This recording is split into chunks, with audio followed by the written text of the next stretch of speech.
ভারপ্রাপ্ত চেয়ারম্যান তারেক রহমানের নির্দেশে রাষ্ট্র কাঠামো সংস্কারের ৩১ দফা ঘরে ঘরে পৌঁছে দিতে ২৫০০-এ বিএনপির কেন্দ্রীয় মহিলা দলের সাংগঠনিক সম্পাদক পারভিন আক্তার নেতাকর্মীদের নিয়ে উপজেলার বিভিন্ন ইউনিয়নে গণসংযোগ ও লিফলেট বিতরণ করেন।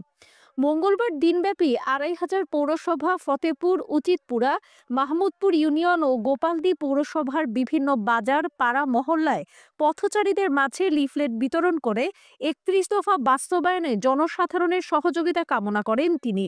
গণসংযোগ শেষে গোপালদী বাজারের সংক্ষিপ্ত পথ সভায় বক্তব্য দেন পারভিন আক্তার। আমরা ৩১ দফা বাস্তবায়নে আমাদের ভারপ্রাপ্ত চেয়ারম্যান জনাব তারেক রহমানের নির্দেশে আমরা লিফলেট বিতরণ করি এবং গণসংযোগ করি। আমি আপনাদের মাধ্যমে আরও বলে দিতে চাই, আমাদের ২৫০০ উপজেলায় যে চুরি ডাকাতি শুরু হয়েছে এবং সন্ত্রাসী, চাঁদাবাজি, নৈরাজ্য, দখলদারিত্ব শুরু হয়েছে, আজকে আমি আপনাদের মাধ্যমে পুলিশ প্রশাসনকে হুঁশিয়ারি করে বলে দিচ্ছি এবং তাদের কাছে আমি অনুরোধও জানাচ্ছি তারা যেন এই চুরি ডাকাতি এবং চাঁদাবাজির বিরুদ্ধে দ্রুত আইনের ব্যবস্থা নেয়। কারণ আপনারা জানেন ১৭টি বছর আমরা এলাকায় থাকতে পারি নাই, আমরা এলাকায় থেকে আমাদের ঘরে আমরা ঘুমাতে পারিনি। আজকে আমাদের ছাত্র বৈষম্য আন্দোলনের মাধ্যমে আমরা ২৪শে স্বাধীনতা ফিরে পেয়েছি। এখন আমরা চাই জনগণ যেন স্বাধীনভাবে চলতে পারে, তারা যেন ব্যবসা বাণিজ্য করতে পারে। আপনারা জানেন যে মাধ্যমিক প্রধান শিক্ষকরা যেভাবে গাইড বাণিজ্য শুরু করেছে, ইউনূস সাহেবকে আমি আহ্বান করছি দ্রুত যেন যারা এই গাইড বাণিজ্য শুরু করছে তাদেরকে দ্রুত তদন্ত সাপেক্ষে যারা প্রকৃত অপরাধী তাদেরকে যেন বের করে আনে এবং যথাযথ শাস্তির ব্যবস্থা করে।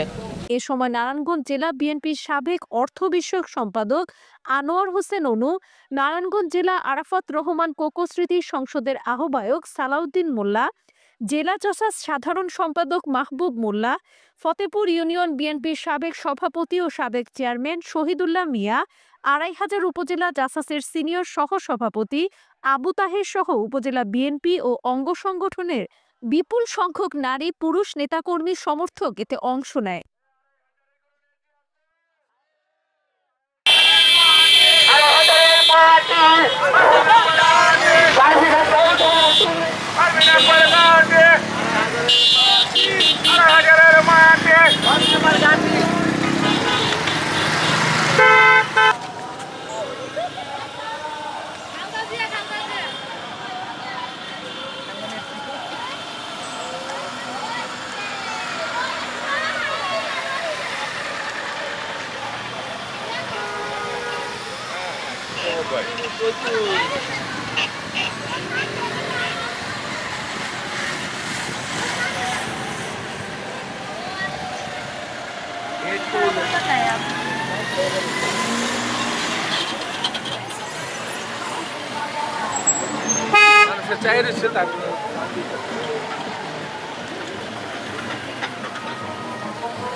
যা করা যায়।